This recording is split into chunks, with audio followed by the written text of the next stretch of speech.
everyone, and welcome to week 5 of Theater Makers Interviews. This week's guest is actress, director, vocal director, and educator Bonnie Brewer. How are you doing tonight? I'm good. Good. So we will start at the very beginning. What was your first theatrical experience? Well, the first impression was when I was in junior high. The choir was invited to attend dress rehearsal of the high school musical that they were going to be putting on. So 7th grade, it was the Flower Drum Song, and 8th grade, it was West Side Story.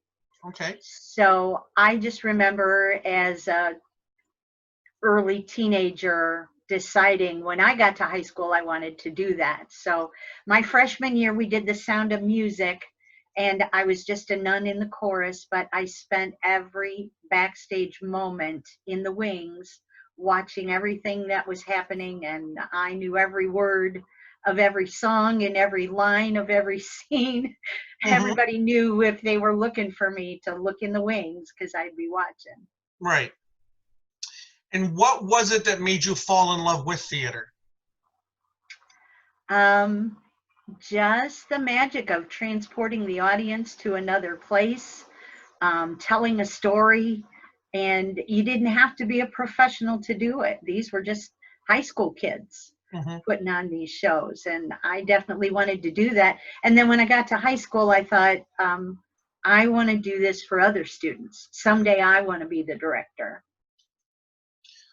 And now we have some questions for you as a director. Okay. What was your very first directing job? Oh, gee. Well, for KVT, I was a vocal director for Godspell. Okay. But I think the first show I directed was Harvey. Was that the first?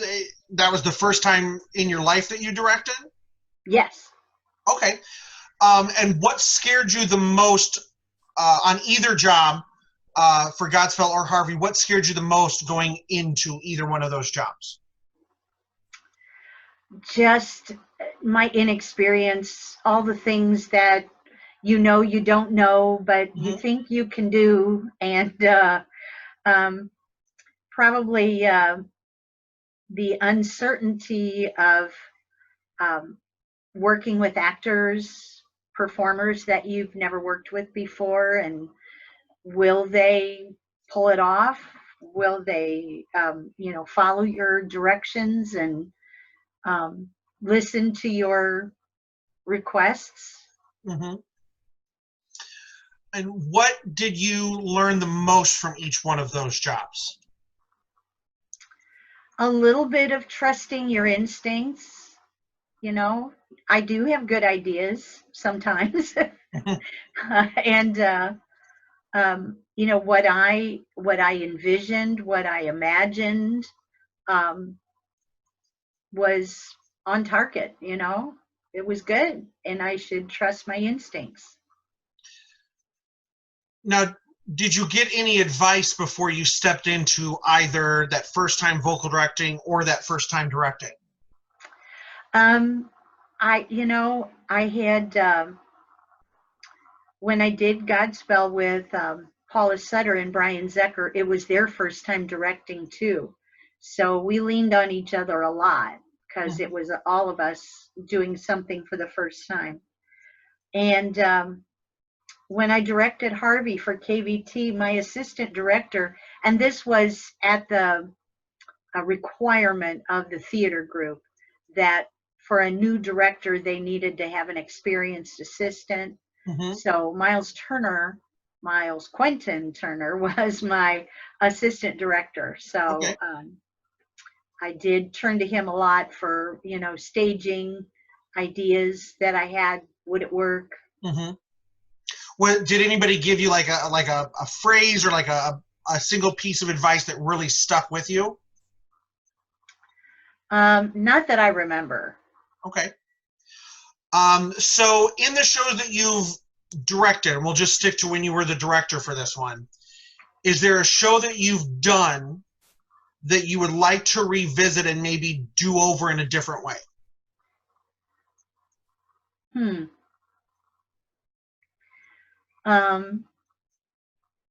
Well, some of them I've had the chance to revisit. I was assistant director for Noises Off, and then years later we worked together on a production where I was the director, and and that show is so hilarious. I would go back to that anytime. Yeah. I think if there was a time machine to go back to Ragtime, which we did 5 years ago, I would just enjoy the experience more. That was such an amazing opportunity, and we had an awesome cast. And because of what was going on in my personal life, I feel like I kind of missed a lot of it, you know? Okay. Is there a show that you'd like to revisit and have another chance at vocal directing that you did in the past? Not really. I would love to, do some new stuff. Okay. What is the hardest decision that you have had to make as a director for the good of all involved in the production?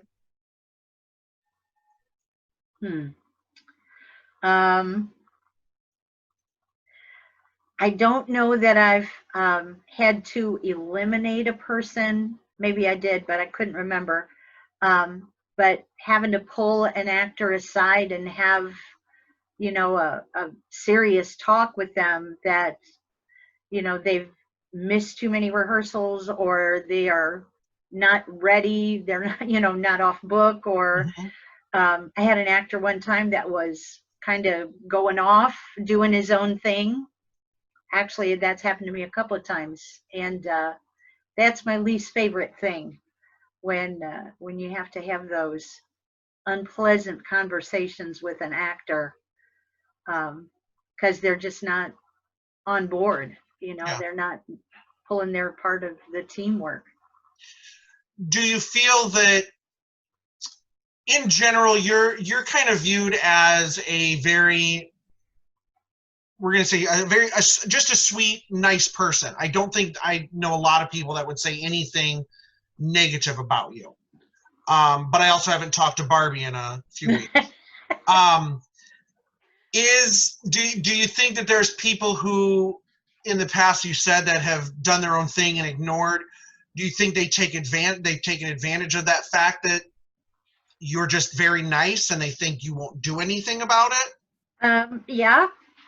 Maybe got walked on a little bit, taken for granted that, they could do something, and probably, more production crew than actually actors, because I think, you communicate with the cast and they understand your vision, but sometimes the production crew, the set people, the prop people, backstage workers, they might not share your vision. And sometimes you got to have the tough conversations with your staff and your crew that I am the director and we are going to do it my way, whether you agree with me or not on this right one. What do you look for when you are on that side of the table as a director or a vocal director? What are you looking for when you're watching people audition?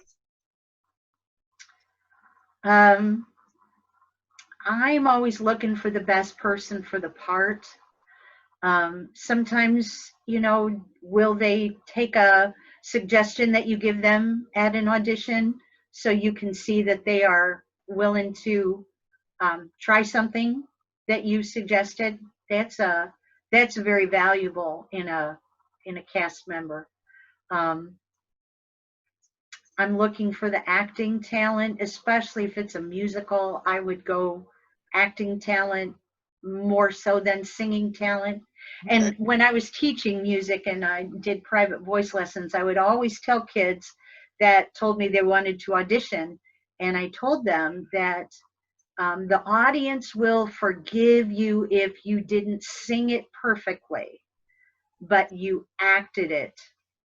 They believed your character, so um, I always lean more towards the acting talent. Okay. That was going to be a question coming up. Um, now, how do you maintain being sober-minded in a field full of differing opinions and perspectives when you've both been a director, an actress, a vocal director? And maybe that's not one of my better qualities. Sometimes I do welcome other people's suggestions and opinions, and that might muddy the waters sometimes. If I have a definite vision, a definite plan, and I really believe that I'm on the right track, I will stick to my guns. I've had some disagreements with people in the past because they, thought I should run a rehearsal a little bit differently, or, maybe we needed to do a full run through and I just wanted to do, part of the show. Mm-hmm. But it is a fine line. It's a tough balance Mm-hmm. to be open to consider other ideas and suggestions. When you're the director, you can't always just barrel through and do it your way. Sometimes that doesn't work. Right. Is there, of the shows that you've directed, is there one that you are the most proud of the end product, so to speak? Well, Ragtime, definitely, as a director. And like I said, because of things going on in my personal life, I didn't really get to enjoy it all. But when I saw parts of the video and I realized, how good that looked. And that was another time that I had to open up and consider some other opinions. That opening sequence with the 3 different groups, we worked on that and worked on that until it finally, suggestions from the cast really pulled it together. But I was very proud to be a part of that. And it's got such a powerful message, not only as a Broadway show, but as a timely cultural lesson for us even today. Mm-hmm. Ragtime was definitely a great one. I'm proud of the 4 shows I directed for Kankakee High School. That was something, like I said, when I started off and I was standing backstage and in my nun costume, I said, I want to do this someday. I want to be the director and do this for other kids. And Mm-hmm. to have the chance to do that for high school students in Kankakee for 4 years, that was pretty awesome. Now, these are some questions for you as an actress. Okay. Is there a role that got away that you look at and you go, there's no chance that chance of playing that has left the building? Oh gosh. When I was younger, I always wished that I'd had the chance to do Fanny Bryce and Funny Girl. Okay. Yeah. All right. Well, maybe Funny Girl Senior will happen sometime soon. As an actress, what are some of your favorite attributes of a good director? I like a director that trusts me, believes in me, that will take my suggestions on how to block a scene or how to interpret a line.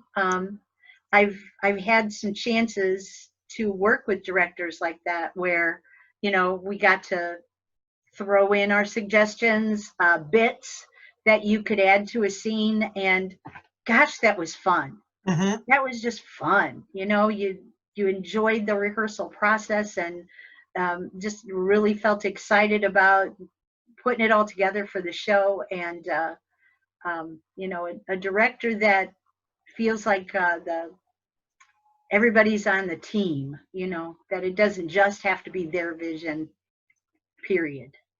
Okay. Is there a dream role that you haven't played yet that you think you still have time to?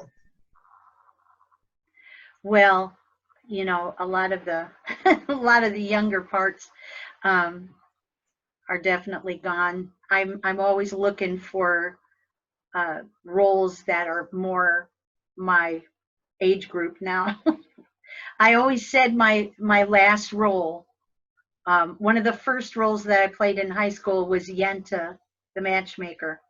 And I had the privilege of being Golda twice, but I always said if somebody was going to do Fiddler on the Roof again, I would go back to Yenta for my swan song, my farewell performance. Now, this is a two-sided question. So the question is, what are your biggest pet peeves about actors as a director, and what are your biggest pet peeves about directors as an actress? Oh gosh. You know, and it's just part of where we are at in our culture today. Mhm. When you're trying to put together a show, you have got to bargain and compromise with your potential cast because everyone is so busy. Mhm. They're involved in other shows. They have maybe have dance classes, or there just is a constant um, juggling that goes on. And that's not the way it was. When I was younger, people were just available. Mhm. There was nothing else going on in their life. When they were in a show, they were there for every rehearsal, and come early and stay late and help out. And yeah, so I guess it's not really a pet peeve, but it's a frustrating part of the job as a Mhm. director, that you don't just schedule rehearsals, you reschedule Mhm. rehearsals and adjust after you've rescheduled. So Right. that's a tough thing. Um, and I appreciate a director that understands that, because I've had my share of being busy and conflicts and things like that. So as an actor, I appreciate a director that will still give you a chance even if you do have conflicts. Uh, so, do you have a pet peeve about directors as an actress? Um, well, I guess, and it doesn't happen very often, but sometimes you do get a director that is very set. They insist this is how it's going to be, and you need to forget about your own ideas and do it my way. Okay. If a show was created about you, who would play the lead? Oh, gee. I have no idea. I always like Meryl Streep's portrayals, so, Yeah. and she can Okay. sing, so. All right. What is your approach to learning lines? Um, Repetition, repetition, repetition. Even though it's not as easy now as it was when I was younger, that was always my method. Um, and when I worked with a director that would, go back over a scene, go back over a scene, go back over a scene. Now put your script down and run it again, Mm-hmm. and would just reinforce that. That's always the way that it works for me. I'm not a note card person. Some actors will write note cards. That was never my approach. Okay. what makes, in your opinion, what makes a good play or a good musical?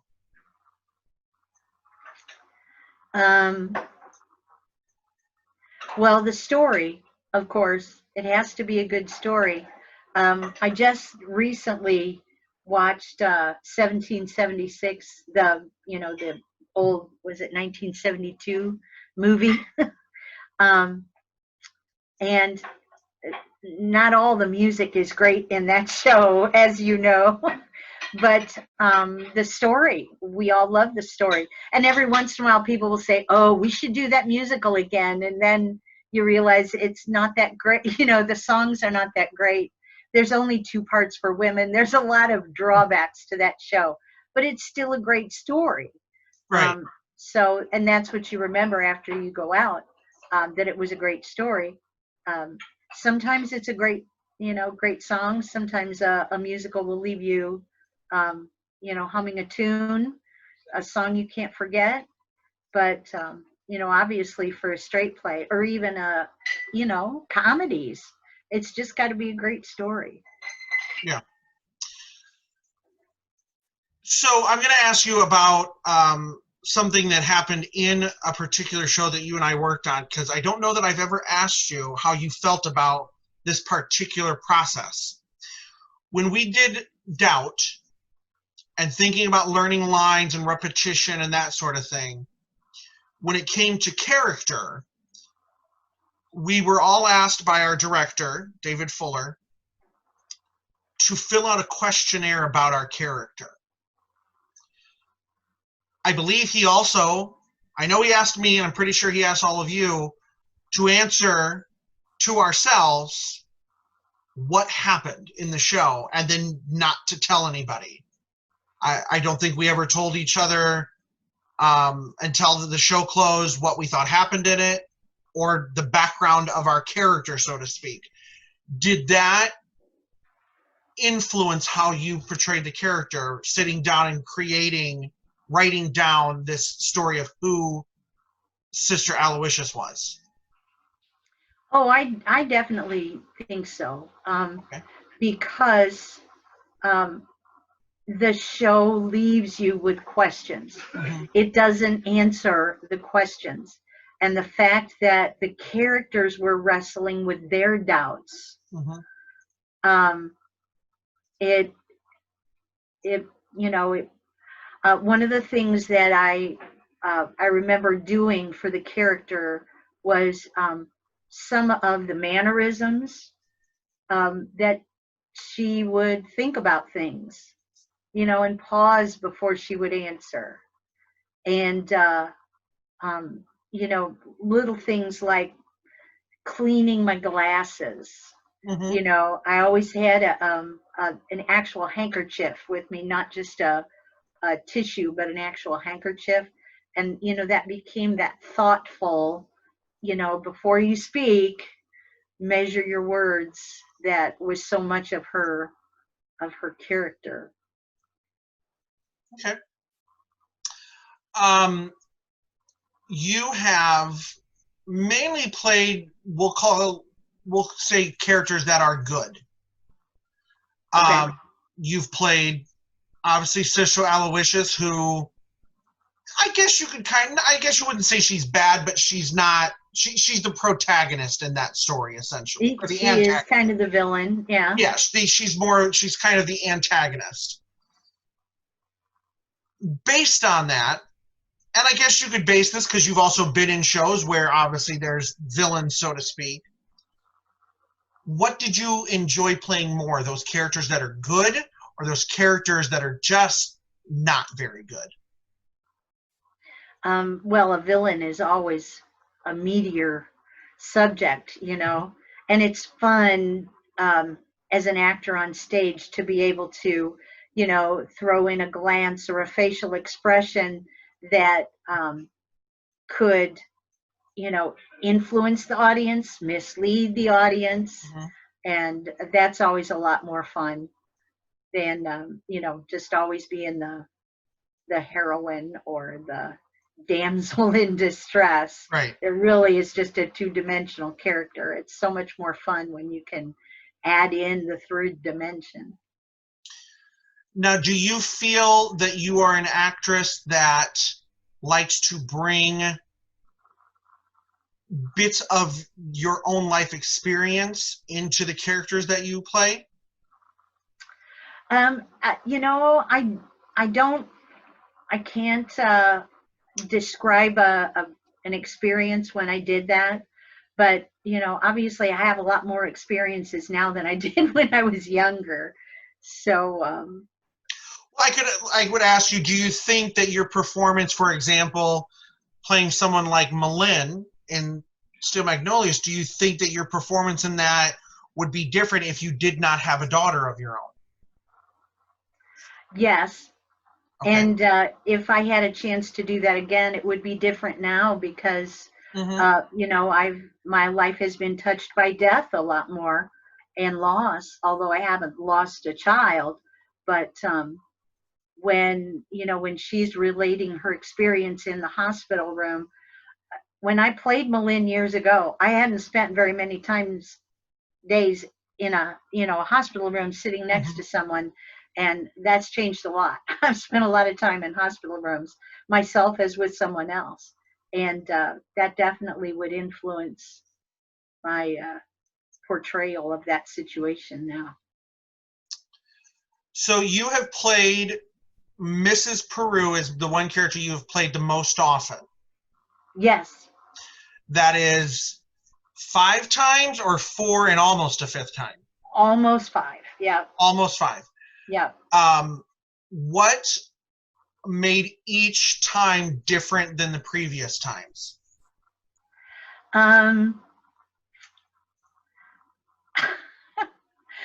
Well, Winthrop is always a big factor for Mm-hmm. Mrs. Peru.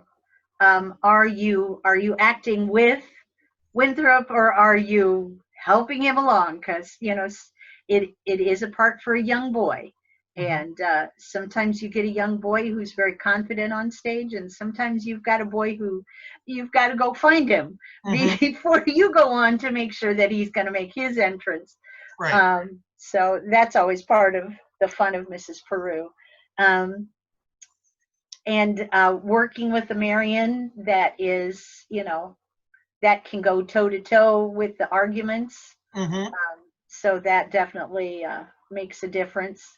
Um, but it's just a fun part. It's light, it's fluffy, and you know, a lot of good one-liners.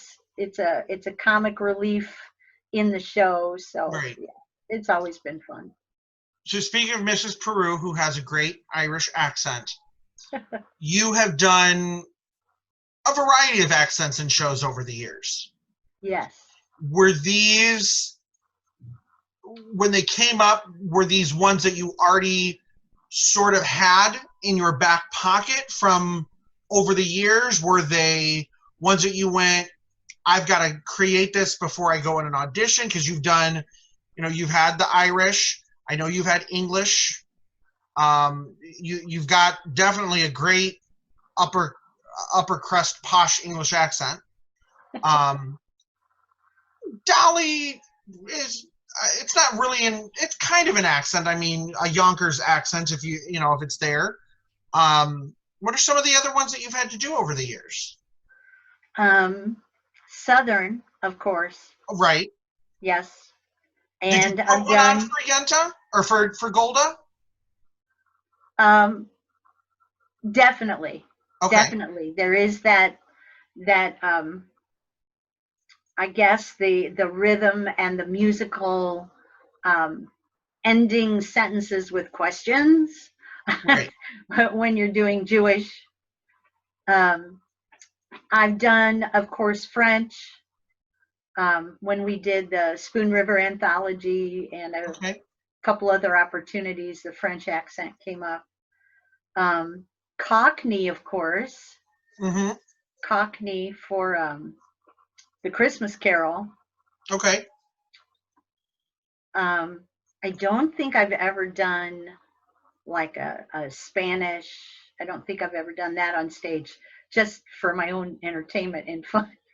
But one thing I have never been able to pull off was Scottish. Okay. It just, it becomes Irish, because Right. Irish is something, and it really goes back to when I was in high school. It was something I started doing in high school, and just kept going with it from there. Do you feel that they come pretty easy to you? Yeah, for the most part. Sometimes I do have to stop and think, work on a particular word or a particular pronunciation. I'm currently fascinated with Australian accents. Okay. Haven't been able to figure out just exactly how they form their vowels. They're very strange. Over the years, and you have been performing from obviously a younger age into high school, um, and into community theater, are there any big onstage flubs that have happened over the years that maybe at the time were horrifying, that you now look back on and cannot help but laugh that something that crazy happened? Um, it's funny because I was just thinking about this the other day. Um, one of the um, most horrible, unforgivable things as an actor is to miss a line or drop a line or um, skip a page or some Mm-hmm. horrible things. Of course, I have been in shows where things have happened, but not been personally responsible for the big disaster. Um, the only thing that happened to me, and you know the story well, is the wardrobe malfunction when I was in the middle of a song. Um, and even when I broke my little finger in a production of Fiddler on the Roof, I managed to hold it together. Really? Yeah, Oh, I did not know. I knew the story about the slip falling, but I did not know that you broke your finger in a show. yeah. What I happened? didn't, I didn't miss a line. We still went on. It was the dream scene in Fiddler on the Roof, and Uh, my finger got caught in costume and got twisted, and I knew it was bad. I felt that is not a good feeling, but we finished the scene and went on with the show. and that's about what, the middle of the first act? Yeah, Pretty, yeah, yeah. pretty close to it. Wow. Um, so do you feel, some of the parts you played, Dolly, Golda, Malin, that sort of thing, do you feel that it's hard to try to stay away from what someone has done in a movie version? Um, if you've seen the movie, it always does influence you. Hmm. Yeah. Um, but there again, you have to rely on your director. If they want you to portray the character the way it was done in the movie, then you're going to give them what they're asking for. Right. Yeah. Do you do you feel that is sort of a, for lack of a better term, do you feel that's sort of a cop out to just copy what was done? Yeah, I don't feel like I'm bringing anything original to it if I'm just doing what you saw in the movie. When you've worked on shows, have you?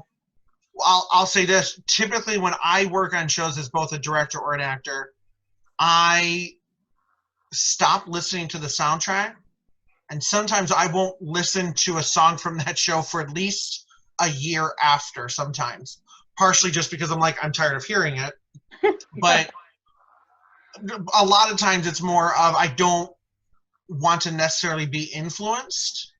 I Hmm. try my best not to necessarily do things. When some things work, that's just the Uh-huh. way it works. Yeah. Yeah. Um, Yeah, I but would say I avoid, I avoid listening to soundtracks and watching videos.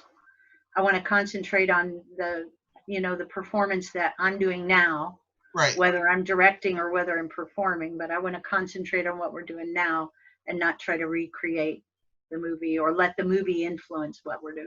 Right. So what do you think are some of the most important lessons that theater teaches the people that participate in it?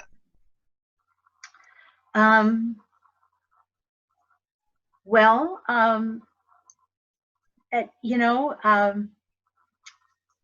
finding yourself, Mm-hmm.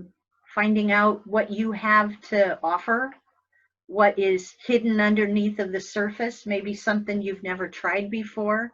That was always my favorite thing working with the high school students, young people's theater, is watching these kids step out of themselves and discover a talent, Mm-hmm. and gain the confidence of being on stage. But that's the one thing that made a difference for me as a young person. The fact that I could do an accent and pull it off for several performances. I never knew that, so it was something I really latched onto as a teenager and just kept going on from there. Okay. I guess I kind of, was drawn to shows that had parts where I could do an accent. Is there anything within the theater world that you wish you were better at? Dancing. Okay. I always wanted to learn to dance when I was a little kid, and we didn't have a dance studio in my town. And so by the time I got to be a parent and, enrolled my daughter in dance lessons, I wish that I had the chance to. And I have taken a dance lesson here and there. And, I don't have two left feet. I can pull off a few moves. Not as well as I could have before. I just don't have as good a sense of balance. The last audition I did for Sister Act, where we had to do a dance routine as part of the audition. And I Mm-hmm. told them, at the audition, I said, the part in the choreography where you have to do a turn, I won't be doing that, because when I turn, I lose my balance. I don't want to Mm-hmm. take out the neighbor while I'm dancing. So, Right. but yeah, if I have one regret, I wish I could have learned to dance. Tap dancing just makes me happy, and I wish I could do it. Uh, I realize the people that do the tap dancing are probably exhausted, but they look like they're having fun. So that was always something I wished I could do, was dance. Okay. Do you desire to be known for what you do or who you are and why? Oh, well, who you are is something you can never get away from, because, people always have an opinion, but hopefully, who you are and your talent are one and the same, that what you do is a part of who you are, and it's your reputation, your legacy, what you're known for. Mm-hmm. So I'm going to ask you about a few of the shows that you have done. And I just want to ask you, what is your favorite memory from them? Okay. So the first show that you did with, at least with KVT, was the pivotal role of the lady on the levee in Showboat. Is that correct? No, I was the landlady. The landlady. I thought it was the lady on the levee. No, It's the still a very landlady. important role. What was your Act 2, favorite? Scene 2. What was one of your favorite memories from working on that? The people I got to know, lifelong friendships.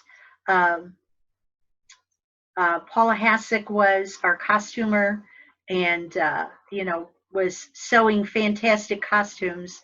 I met Dorothy White, who was one of our fantastic costumers, and so that's probably my my favorite memory of Showboat was getting to know the people who make the costume magic behind the Mhm. scenes. You then went on and you played the fairy godmother in Cinderella. Yes, What was one of the your favorite ugliest, memories from that? the ugliest costume ever. Ooh. We called it the bumblebee costume. It wasn't like the the movie version. The original Broadway show, it's not the fairy godmother. Hmm. She's just the godmother. And all of the special effects that we had to do, that was a part of being the godmother, is you had to do the magic tricks. You had to appear in the room, coming through a secret door in the wall. And the broom that lit up was the magic wand.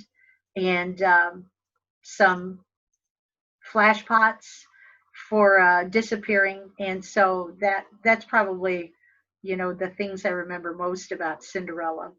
And having children ask for my autograph, that was something I'd never experienced before. Yeah. I hope to get that one day because I seem to play the characters in shows where kids want autographs that they don't want to come anywhere near. Um, you played Dolly in Hello Dolly. What was one of Yes. your favorite memories from that, outside of your slip falling during a performance? um, Wayne Signeri played Horace Van de Gelder. He was just a wonderful person to have as your leading man. It was really great to work with him. And Peggy Balthazar and Pat Garrity. I think that was where the first time that I got to work with Pat Garrity, and just great relationships. That just some special people that made the scariness of my first leading role, where I was on stage almost all the time. I had to eat on stage. I was singing, I was dancing, had, split second costume changes, all of the stress of the situation. And I just, was joyful because there were Mhm. so many great people to work with. The first time you worked on Noises Off. I was in awe of Phyllis Witt. She was so knowledgeable and such a great director. And the fact that she had asked me to be her assistant director, I really felt it was quite a privilege. And that show is such a tour de force. Again, Pat Garrity with his tumble down the stairs every night. Um, but mostly it was just the honor of being asked by Phyllis Witt to be her assistant director, and learning from her. I remember nights after rehearsals, and we would go out and sit at a restaurant somewhere, and of course she would smoke cigarettes, and I would drink Dr. Pepper, and it would be 2 in the morning, and we would still be talking about the show, and our blocking and the timing, and Hmm. it just was something that was obsessive. The show requires obsessive attention. Hmm. Into the Woods. Into the Woods, what a fun show. The characters are um, so unique. It's not the fairy tale characters that you expect when the show begins, and the way that they grow and develop, and the way the storyline depicts real life. You know, um, no one is alone, and I think probably my favorite song from Into the Woods is "It's Your Fault." Hmm. And isn't that the truth? We're always looking for who's to blame in every situation. But yeah, the characters in Into the Woods. Do you have any uh, good memories? Well, obviously you have good memories from it, but is there anything that really stands out when you think about that show? Well, that was the show where we skipped 10 pages. Um, Mhm. the wrong line from the narrator threw people into a different scene, and we skipped a whole scene, and just the frantic um, interactions backstage in the pit, trying to figure out what are we going to do, how, where do we go from here, and that's when you say Into the Woods, that's probably the thing that comes to my mind first. Uh, you played Malin in Steel Magnolias. Yes. What was your favorite memory that you took from that? Making people cry. Okay. Yeah. We had a great cast with that. Opening night, we hired a limousine to take us all to the opening night party after the show. Really? So that was great fun. Yeah. Wow. We really had a bonding moment, those 6 women. Now you worked on the musical comedy Murders of 1940. Yes. What Yes. did you do in that one? Oh my goodness, what was her name? I was the lush. Okay. She was supposed to be the lyricist, Is that but Bernice? uh, Bernice. Yeah, I think so. Okay. Steve Benoit played the supposedly the composer, but Steve couldn't play piano, and I could play just enough that they made me play the piano, even though I was the lyricist. Mm-hmm. He never played the piano, so I was the one that fell off the piano bench. All right. Um, Fiddler on the Roof. Yes, You played Golda both time, or the 94 and 2003, I believe. yes, yeah. Um, my favorite part, when I was in high school, Mary Murphy played Golda, and so I just tried to recreate what she had done because I just found her so funny. Mm-hmm. My favorite scene, of course, is the one between Yenta and Golda. And we had such a good time working on that. I remember walking to school one day and we were running lines and doing our character voices and everything. And we wondered if the people in the neighborhood ever wondered, what is wrong with those 2 students? The Music Man. Um, yeah, and that's the one that I've done 4 times. Yeah. I did it in high school my senior year, and then we did it in Bradley Bourbonnais when they had a community theater briefly, and then I did it for KVTA.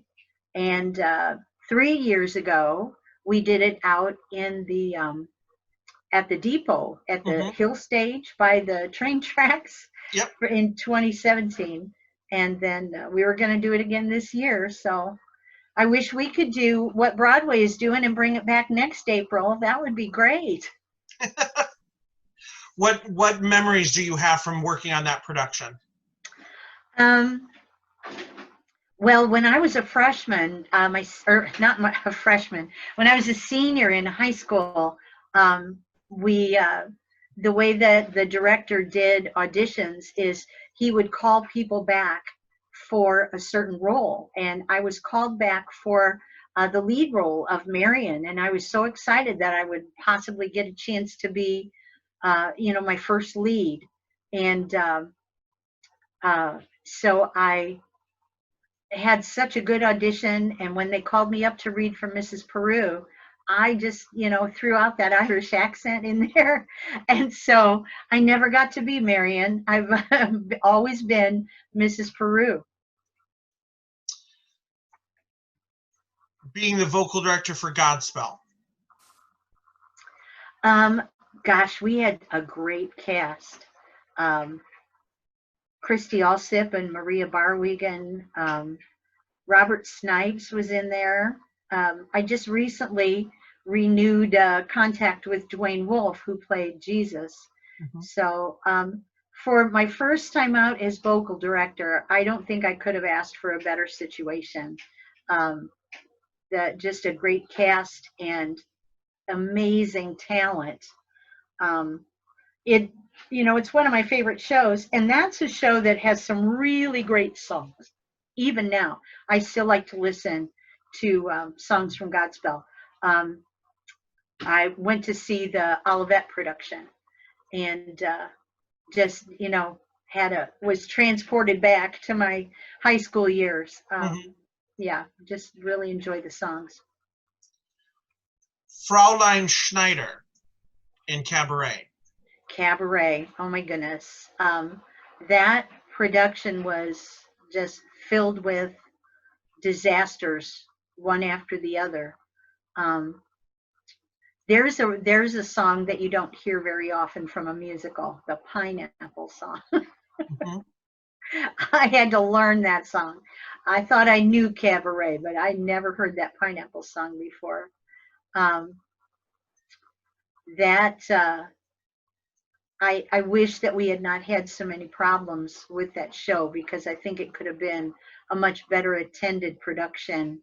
A lot of hard work went into it from the people in the cast, even though, there were problems to overcome. I think I think it was still a good performance. Okay. But when I think of Cabaret, I just think of all of the problems and all of the, stress outside of what was going on. ER. ER. Now that was an opportunity to, have some fun and create a character. Well, there were several characters, but the one that you got to create was the hypochondriac Helen. Mm-hmm. And so when I think of ER, you did it twice, right? Yes. You did the warehouse production and the full stage production. Right. Okay. And I was several different characters when we did it at the warehouse. Mm-hmm. But I played Nurse Thor. So okay. I was just the nurse in the full stage production. And of course we had to learn the real deal for the surgical or the medical procedures that we did. We didn't do any surgeries in the ER. Right. But we did have heart attack victims. Our first production that we did at the warehouse, my youngest son, Joey, got to be the child abuse victim. So okay. he always called it the dead boy. He played the dead boy. Okay. Which takes me back, because I forgot about the warehouse theater stuff. You played the Mother Superior in Agnes of God. Agnes of God, yeah. What a great opportunity that was. That was a time with only 3 people in the cast. That was a time where the director really, got into motivations and backstories of characters. And, we were able to sit and discuss and try out some different ideas and things. That was an amazing experience as an actor to be a part of that production. Harvey, that was my first show that I got to direct. One of the things that we did to generate some interest was we actually got a drawing that was done by Jimmy Stewart of the Rabbit Harvey. And we sold raffle tickets for that. So I always remember the raffle tickets. But that was my first time designing a set, because we had to have 2 different locations, the house and the medical clinic. And so I was very proud of that set. The first time that I had designed a set, and I really thought it worked well. And other sets I've designed, maybe not so much, but that one was a good one. It's still one of my favorite publicity photos that KVT has, is of Malcolm sitting on the bench with his shadow hitting the wall behind, and then the shadow of Harvey sitting behind with no Harvey sitting next to it. I think it's still one of the best publicity photos. That was great. Now, you actually costumed Joseph the first time KVT did it. I did. And that has probably next to Sound of Music, the one show that's had their costumes rented the most. Yeah. Yeah. That's a lot of work for that show. How did you tackle going into that? Well, I did spend a lot of time um, exploring different costume ideas and designs. And when I came up with the design, kind of like harem pants, Mm-hmm. back in the day we called them hammer pants, so that the men would be able to dance and move like they were in pants, but yet it still would give the look of wearing robes. Right. So that was a show that we all pulled together, and everybody who knew anything about costumes had jumped in to help with that because it did take a lot. Yeah. I remember struggling the most with the costumes of the wives because you think about Joseph and the 12 brothers, but you don't think about their wives because they're not really part of the story. Right. But they're there and they're singing and they're dancing, and so I think that was probably the one big struggle, and then trying to make everybody match. Yeah. Nonsense 2. Nonsense 2, Sister Amnesia. I had never done ventriloquism before, so that was quite a challenge. And every once in a while, I wonder if I could still pull that off. You Stuart Little, was that one of the last kid shows that you worked on as a director?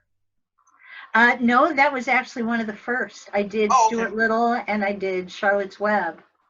So big Okay. Evie White fan there. Do you have memories from doing Stuart Little? Yes, I was worried that who am I going to find to be Stuart Little? Am I going to have to cast a girl as Stuart? And then Adam White showed up there and just stole the show. He was awesome. And I have always said that the Young People's Theater program for Kankakee, the KVTA, um, it's just one of the best things going. It gives kids a chance to discover their talents. But the one thing that I watched happen as a director is these kids met their family.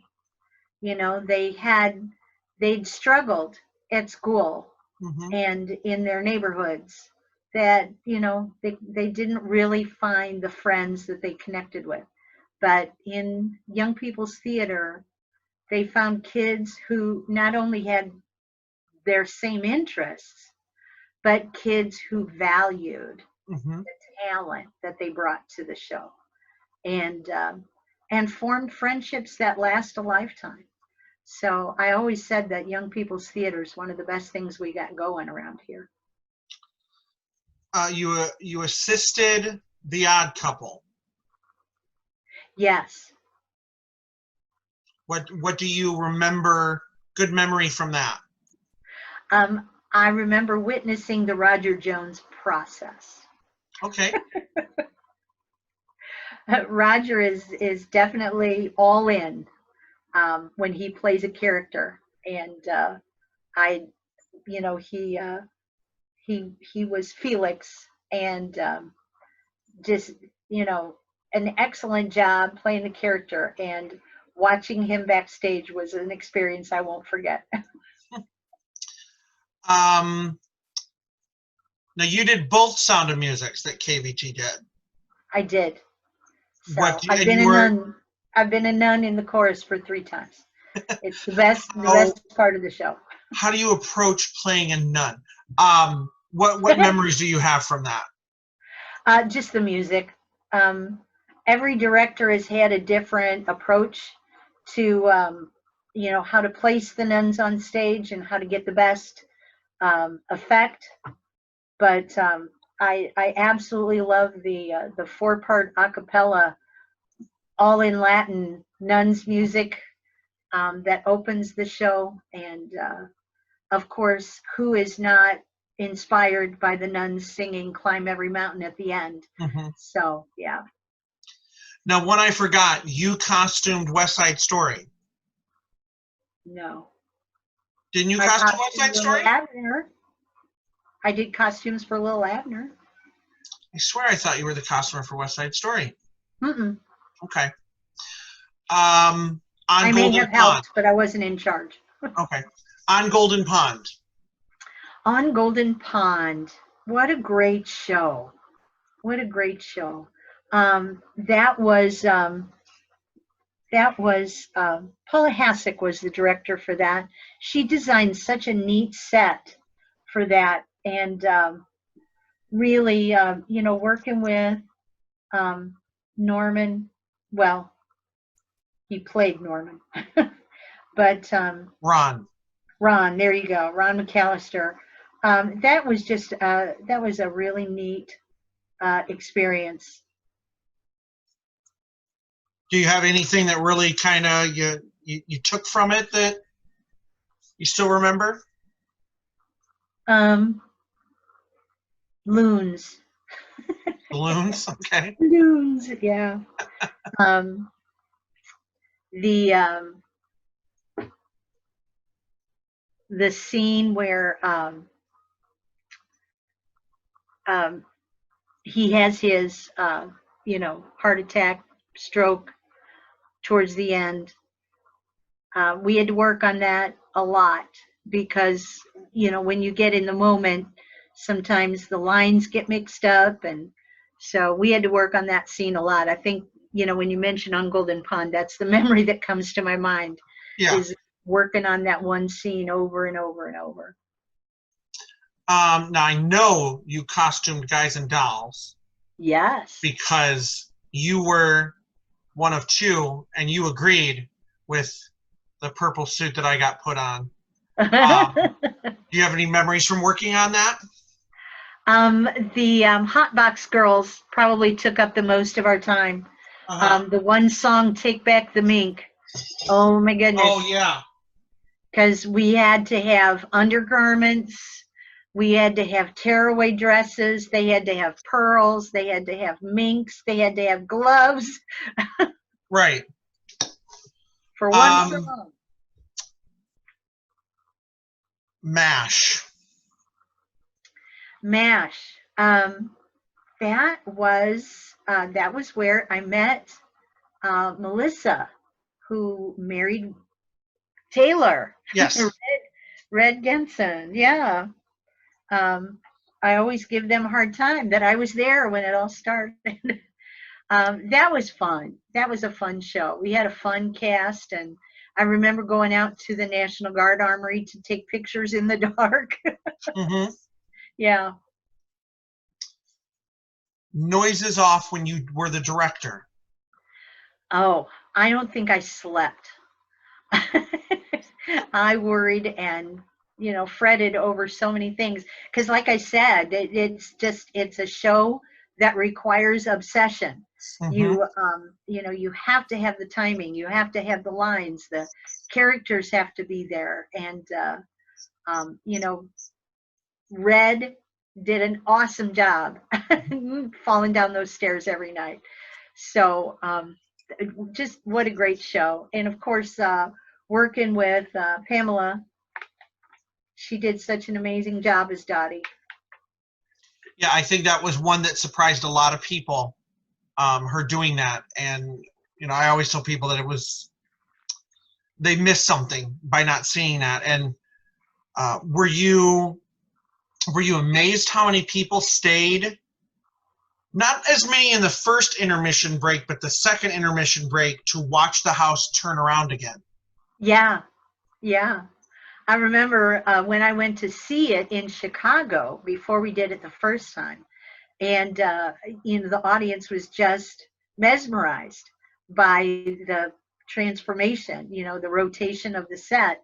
How are we ever going to do that in Kankakee? And of course, the way Phyllis designed it, and they did it the first time, was different from the way we did it the second time. We actually had pieces of Right. the set that had to come apart and rotate.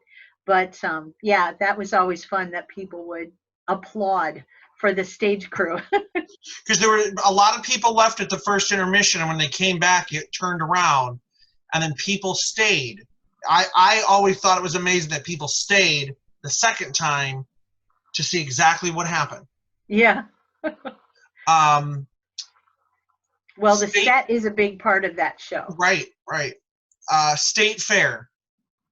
State Fair, yes, that was fun. That was fun. The only time that I was ever kissed on stage. And that's all you remember about it. And drinking. True. To Kill a Mockingbird. Oh my goodness.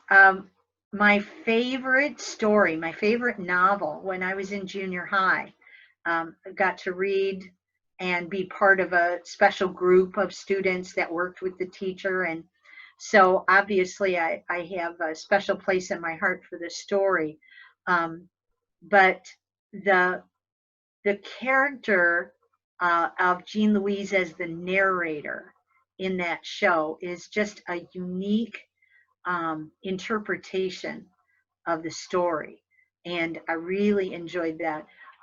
Roger Jones, again, his vision for the set was so unique, and the interpretation of everybody dressed in shades of gray, black and white, except for the narrator. I was the only one in color, and that was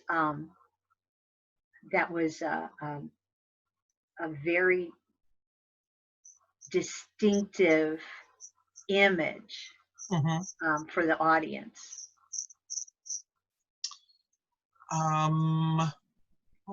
What would be next that you worked on? Best Christmas pageant ever? Oh yeah.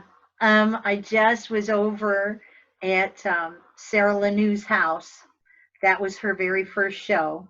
Okay. She's graduated from Kankakee High School now and on her way to Western, where she's going to be majoring in theater and taking her talents over there. But she was such a shy little quiet girl. And, you know, again, that's one of the things I love about the theater is that kids find what's inside and let it out. But the best Christmas pageant ever is just one of my favorite stories. I remember years ago, I actually directed a performance of it at my church. And so every time I direct it, there are always people that stand out. Bailey Testerman was my Imogene, and she was also a young scout. So we obviously had a connection there for both of those shows. It was one opportunity to get Jeff and Gina O'Connor and their kids all involved in one show. That was great. Doubt. Yes.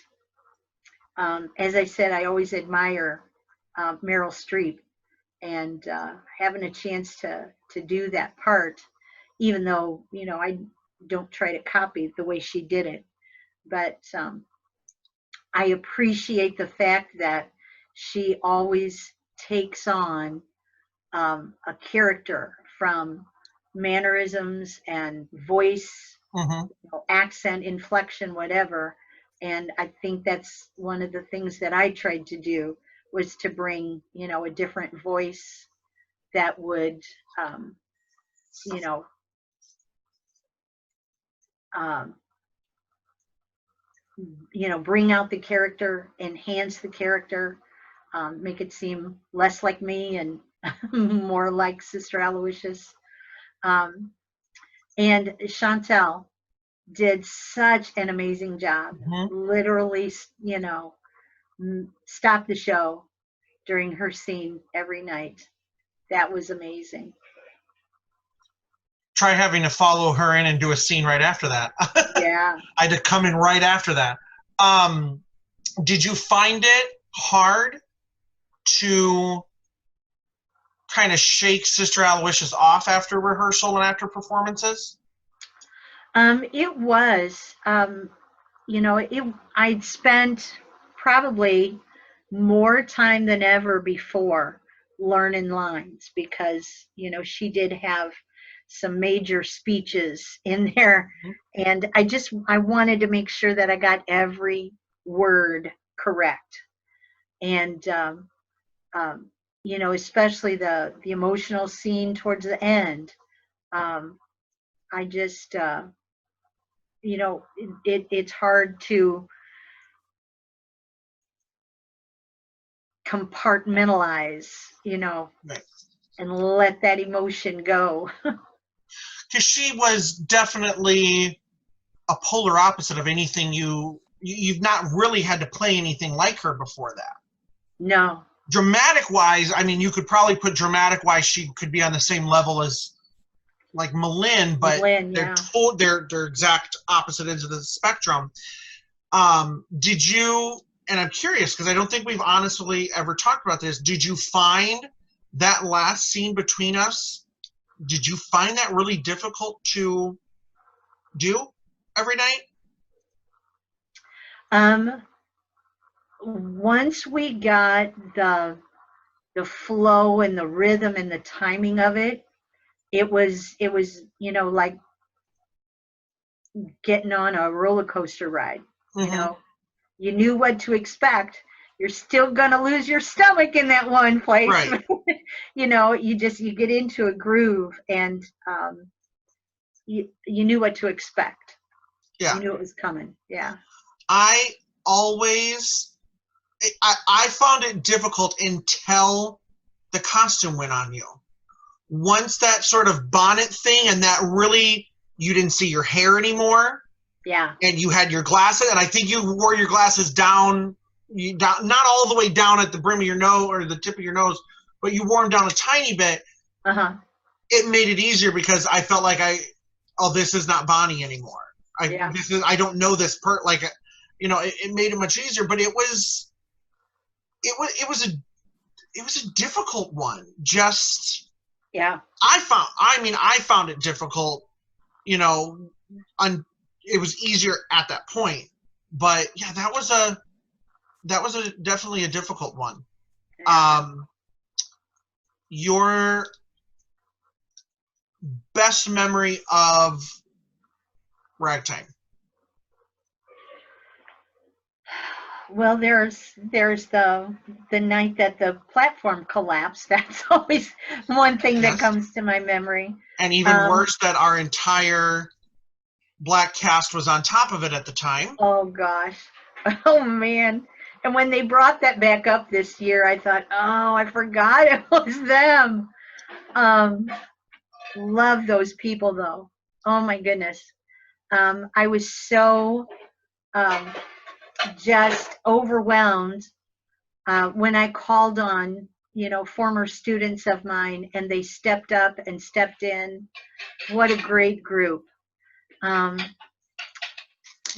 favorite scene, the song at the beginning, when I looked back at the video and they had the 3 vignettes of mother and father and you singing, that just looked so good, and it was so reassuring for me.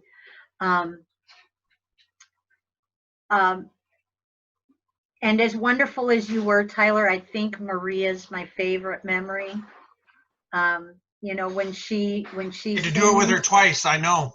Yeah, when she sings, oh my goodness, she makes you feel it. She makes you feel it. And of course, Thomas. I loved having Thomas in the cast. The last show that you worked on before our slightly aborted production of Music Man was Narnia. And I did costumes for Frozen 2 last year. That's right. Not Frozen you did 2, but Frozen Junior. Frozen 2 came out in the movie theater when we were doing Frozen. What was a good memory you have from working on Narnia with the kids? And here again, it's Thomas. And I told him, I said, Thomas, how did I never get my picture taken with you?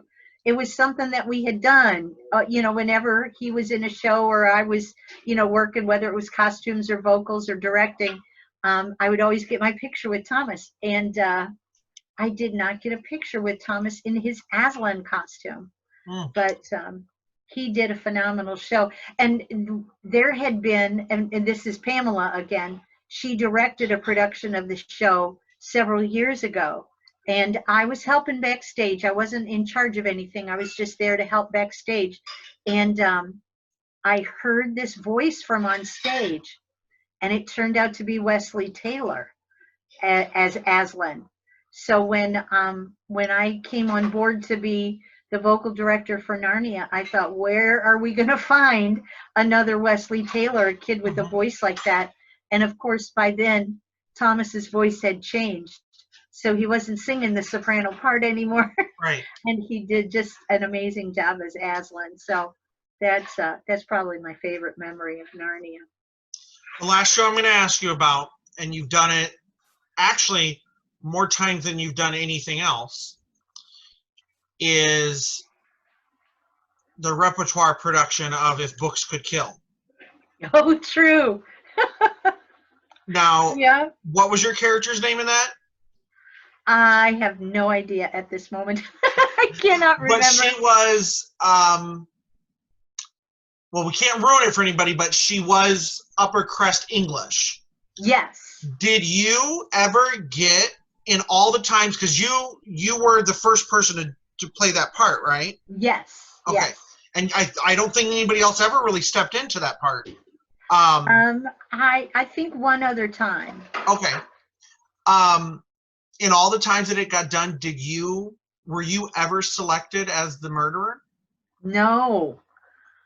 And I was thankful because I was never sure I had all the lines memorized. Because there's a speech for the guilty person. Right. So everybody in the cast has to memorize that in case the audience selects you as the guilty person. Right. And I knew it, but every time we would get to that point in the show, I would panic because I would think, I'm not sure if I remember the speech. Somebody help me. And one question I forgot to ask you was, is there a story, be it a book or a movie, something like that, that you really wish would be turned into a stage musical?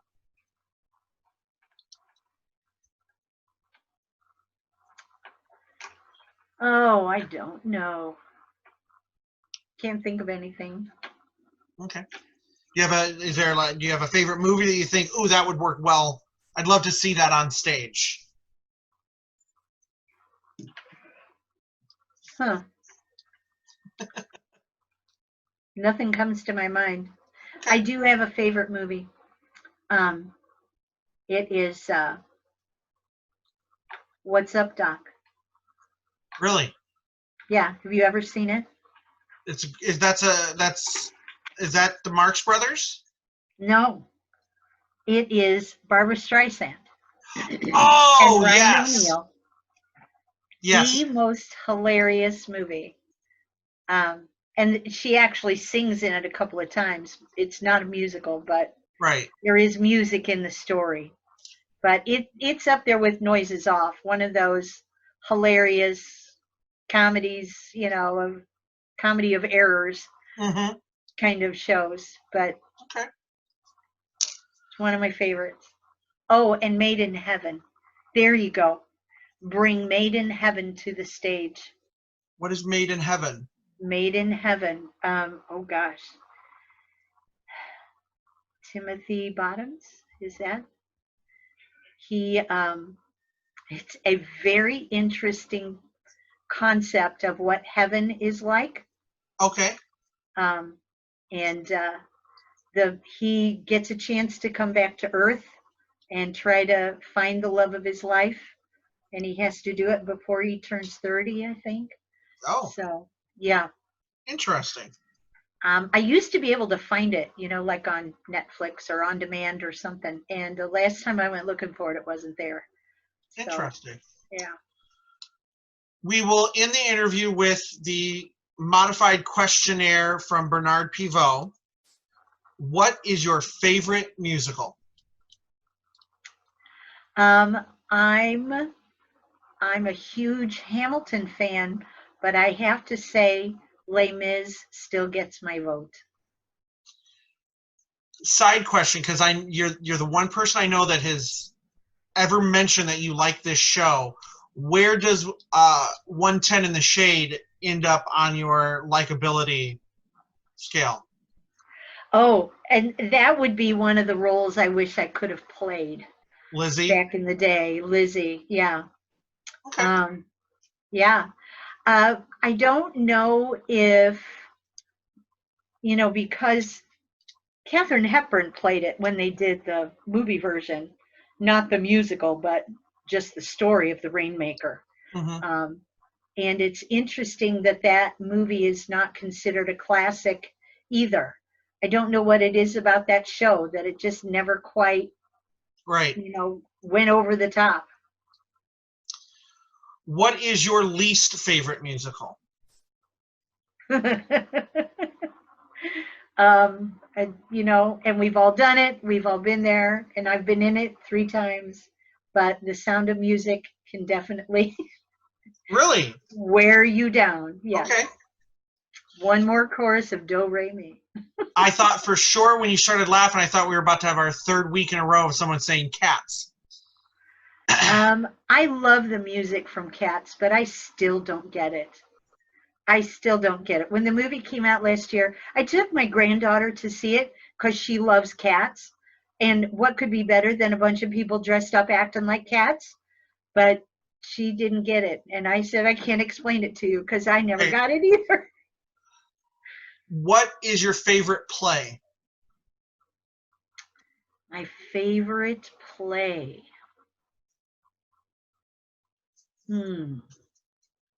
Probably Steel Magnolias. Okay. And what is your least favorite play? If you have one.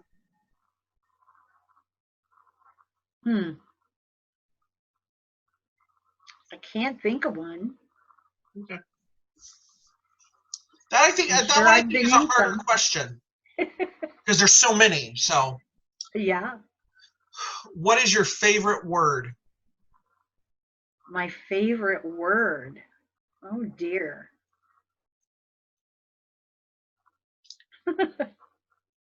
Is it beets? Beets. No. That's not my favorite food either. Theater. There you go. What is your least favorite word?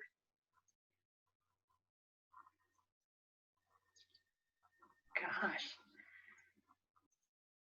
That If just it's comes out of nowhere. It's a 4-letter word. You can just say that it's a 4-letter word. Oh, I have no idea. Foot. Foot? Feet. Okay. Feet. Yeah. All right. What sound or noise do you love? Music. Okay. What sound or noise do you hate? Babies crying. What profession, and we'll count the theater professions and you as a teacher in this, what profession other than your own would you like to attempt? I would like to have some experience. Not I wouldn't call myself professional, but I would like a professional acting gig. Mm-hmm. At and I've been talking about voiceover work, Audible books, something like that. Is there a profession outside of that realm that you would be interested in? Not at this point in my life. Because there's one that popped into my mind as soon as I was reading. I don't know why I and maybe I've heard you say this, for some reason in my mind, tour guide popped up. Well, maybe not a tour guide, because that's too much like work. But if and I actually know a person who's had this job, that they get to review travel opportunities, to review a cruise line or a tour company or something. So they get to take a trip, and it's like, they're doing a review of their experience. So, and I know there are people that blog about that, but I don't know if they actually make a living at it. What profession would you not like to do? I did it for like 15 years of my life. I don't ever want to be a waitress again. Okay. Is there Get one your that you own haven't food. done? Is there a profession you haven't done that you go, would not want to do that? I would not want to be a nurse. Okay. I don't think I'd be good at it. And our final question, if an afterlife exists, what would you like to hear when you get there?